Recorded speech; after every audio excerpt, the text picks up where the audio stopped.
Hi friends, എല്ലാവർക്കും Maria's വേണ്ട new വീഡിയോയിലേക്ക് സ്വാഗതം. അപ്പോൾ വലിയൊരു ചൂടിൽ നിന്ന് നമ്മുടെ ക്ലൈമറ്റ് ഒന്ന് ചേഞ്ച് ആയിട്ട് മെയ് പകുതിയോടെ ആയപ്പോഴത്തേനും നമുക്ക് മഴയൊക്കെ കിട്ടാൻ തുടങ്ങി. അതോടെ പനിയും കിട്ടിയിട്ടുണ്ട് കേട്ടോ. ആദ്യമേ കിച്ചുവിന് പനി തുടങ്ങി, അത് കഴിഞ്ഞിട്ട് എമിക്കുട്ടിക്ക് തുടങ്ങി, ഇപ്പം എനിക്ക് തുടങ്ങി. ഏതായാലും ദൈവം അനുഗ്രഹിച്ച് ഹസ്ബൻഡിന് പനി വന്നില്ല.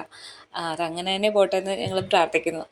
രാവിലെ എനിക്ക് വലിയ കുഴപ്പമൊന്നും ഇല്ലായിരുന്നു, ഞാൻ ആക്റ്റീവായിട്ടെല്ലാം ചെയ്തതായിരുന്നു. പക്ഷേ ഞാൻ ഉച്ച കഴിഞ്ഞപ്പോഴാണ് എനിക്ക് പനിയായത്. രാവിലത്തെ പല്ലുതേപ്പെല്ലാം കഴിഞ്ഞ് ഞങ്ങളിപ്പോൾ കട്ടനാണ് കുടിക്കുന്നത്. മഴയൊക്കെ ആയതുകൊണ്ട് ഇപ്പോൾ കട്ടൻ കുടിക്കാനാണ് വലിയ താല്പര്യം. പക്ഷേ കിച്ചുകുട്ടനും എമിക്കുട്ടിക്കും കട്ടൻ കൊടുക്കത്തില്ല കേട്ടോ. കിച്ചുകുട്ടൻ ബ്രൂ കാപ്പിയെ കുടിക്കത്തുള്ളൂ, പിന്നെ എമിക്കുട്ടി പാല് മാത്രമേ കുടിക്കത്തുള്ളൂ. അങ്ങനെ കിച്ചു എഴുന്നേറ്റ് വന്നിട്ടുണ്ട്. എന്നാ പറ്റിയോ, ഇന്ന് വിളിക്കാതെ തന്നെ പുള്ളി ചാടി എഴുന്നേറ്റു. ഇനിയിപ്പോൾ സ്കൂൾ തുറക്കാൻ ഒരു ദിവസമേ ഉള്ളൂ. ഇന്ന് വർക്കില്ലാന്ന് ഓർത്തിരിക്കുമ്പോഴാണ് ബോണിച്ചിന് ഇപ്പോൾ ഒരു ഫ്യൂണറലിൻ്റെ വർക്ക് വന്നിട്ടുണ്ട്. നമ്മൾ പ്രതീക്ഷിക്കാതിരിക്കുമ്പോഴായിരിക്കും കേട്ടോ ആരെങ്കിലും വിളിച്ച് വർക്ക് ഉണ്ടെന്ന് പറയുന്നത്. ഹസ്ബൻഡിന് ലൈവ് സ്ട്രീമിങ്ങിൻ്റെ പരിപാടിയാണ്, അതായത് ലൈവ് ടെലികാസ്റ്റ് ചെയ്യുന്ന നമ്മുടെ എന്ത് ഫങ്ഷൻസ് ആണെങ്കിലും നമ്മളത് ലൈവ് ചെയ്ത് കൊടുക്കും. അത് കേരളത്തിൻ്റെ എവിടെ ആണെങ്കിലും നമ്മളത് ചെയ്ത് കൊടുക്കുന്നതായിരിക്കും. അപ്പോൾ അതിൻ്റെ ഞാൻ ഡീറ്റെയിൽ ഞാൻ വേണമെങ്കിൽ ഡിസ്ക്രിപ്ഷനിൽ കൊടുക്കാം. ഇതാണ് നമ്മുടെ ചാനൽ. അപ്പോൾ ഞാൻ പെട്ടെന്ന് തന്നെ ബോണിച്ചിനെ പറഞ്ഞു വിടാനുള്ള കാര്യങ്ങളൊക്കെ ചെയ്യുകയാണ്. ഷർട്ടൊക്കെ അയൺ ചെയ്ത് കൊടുക്കുകയാണ്. മിക്കവാറും ഫുഡൊന്നും കഴിക്കാതെയാണ് പോകുന്നത്. പെട്ടെന്ന് ഇങ്ങനെ കോളൊക്കെ വരുന്നത്, അപ്പോഴത്തേക്കിനും മിക്കവാറും ഫുഡൊന്നും കഴിക്കാതെ, രാവിലെയും ഉച്ചയ്ക്കൊന്നും കഴിക്കാതെയൊക്കെ ചിലപ്പോൾ ഇരിക്കും. വർക്കില്ലല്ലോ എന്ന് ഓർത്തുകൊണ്ട് ഞാനിന്ന് പുട്ടും കടലക്കറിയാണ് ഉണ്ടാക്കിയത്.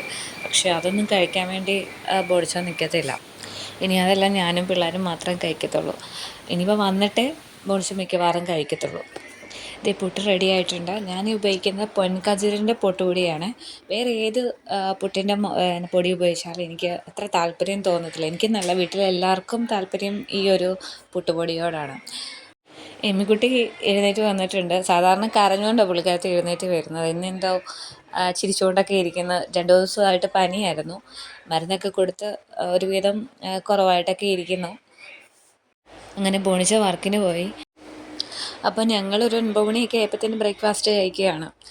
പുട്ടിൻ്റെ കൂടെ കടലക്കറിയാണ്. കിച്ചു കടല കഴിക്കത്തില്ല, അതിൻ്റെ ചാറ് മാത്രമേ കൂട്ടി അവൻ കഴിക്കത്തുള്ളൂ. അപ്പോൾ 2 ദിവസം കൂടെ കഴിയുമ്പോഴത്തേനും പുള്ളിക്ക് സ്കൂൾ തുറക്കും. അപ്പോൾ തന്നെ ഇനിയും കഴിക്കണം. ഇപ്പോഴും ഞാൻ വാരി കൊടുക്കുകയാണ് ചെയ്യുന്നത്.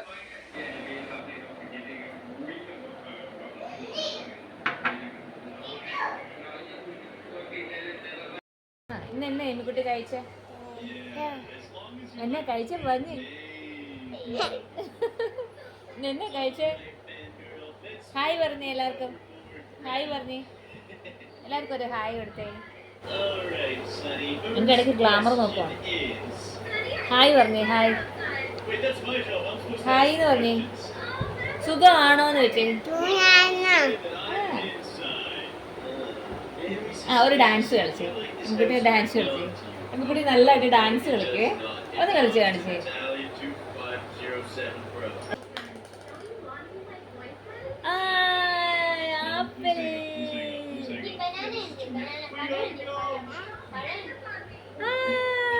കൊച്ചിനെ അറിയാം.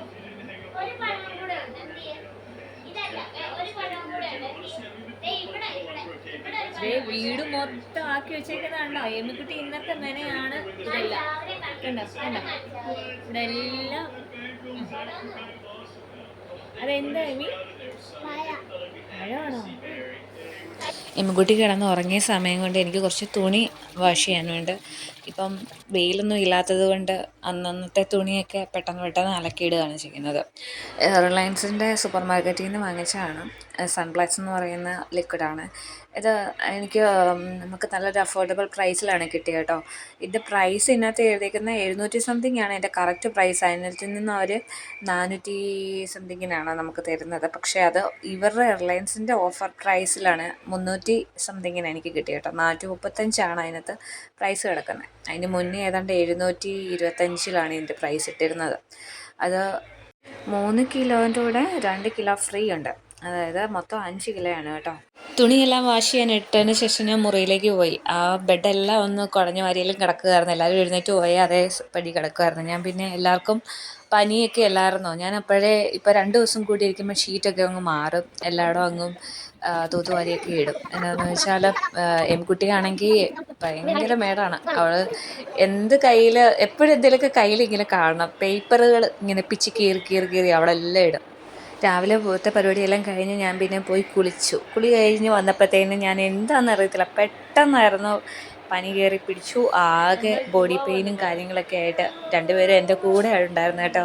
വയ്യെന്നറിഞ്ഞപ്പോഴേ കിച്ചു ഓടിപ്പോയി വെള്ളം എടുത്തുകൊണ്ട് വരുന്നു, ടാബ്ലറ്റ് എടുത്തുകൊണ്ട് വരുന്നു. ഭയങ്കര കെയറിങ് ആയിരുന്നു പുള്ളി. പിന്നെ എമ്മിക്കുട്ടി എൻ്റെ കൂടെ തന്നെയുണ്ട്. പിന്നെ എനിക്ക് പേടിയായിരുന്നു, ഇനി എങ്ങാനും പോയ പനി എമ്മിക്കുട്ടിക്ക് തിരിച്ചു വരുമോ എന്നൊക്കെ ഒരു പേടിയായിരുന്നു. പിറ്റേ ദിവസം ഏതായാലും പുള്ളിക്കാരത്തിക്ക് കുഴപ്പമൊന്നും ഇല്ലായിരുന്നു. കിച്ചൂസ് ആണെങ്കിൽ എനിക്ക് ടാബ്ലറ്റൊക്കെ എടുത്ത് തന്നു. പിന്നെ എനിക്ക് ഉച്ചക്കത്തെ ആഹാരം കഴിക്കണമെന്ന് അങ്ങനെ തോന്നിയില്ല. ഞാൻ കിച്ചുവിനും കൊടുത്തു. ചോറൊക്കെ കൊണ്ട് കഴിഞ്ഞപ്പോഴത്തേന് അവൻ ഞാൻ പറയാതെ തന്നെ അവിടെയൊക്കെ തൂത്തുവാരിയൊക്കെ ഇട്ട് കേട്ടോ. A for B for C for cat എന്നതാ? cat ball. cat എന്നതാ? cat എന്നാ? ക്യാറ്റിന്റെ മലയാളം എന്നാ?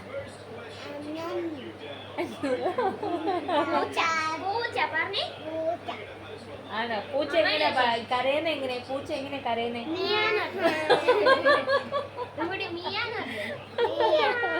പൂച്ച എങ്ങനെ കരയുന്നത്? എന്ന് പറഞ്ഞാണോ? അപ്പോൾ ഇന്നത്തെ എൻ്റെ വീഡിയോ ഇത്രയേ ഉള്ളൂ. അപ്പോൾ എൻ്റെ ചാനൽ നിങ്ങൾ ആദ്യമായിട്ടാണ് കാണുന്നതെങ്കിൽ ഒന്ന് സബ് ചെയ്ത് വിടുക കേട്ടോ. അതുപോലെ ലൈക്ക് ചെയ്യാനും മറക്കരുത്. ഇനി മറ്റൊരു വീഡിയോയിൽ കാണാം. Thank you.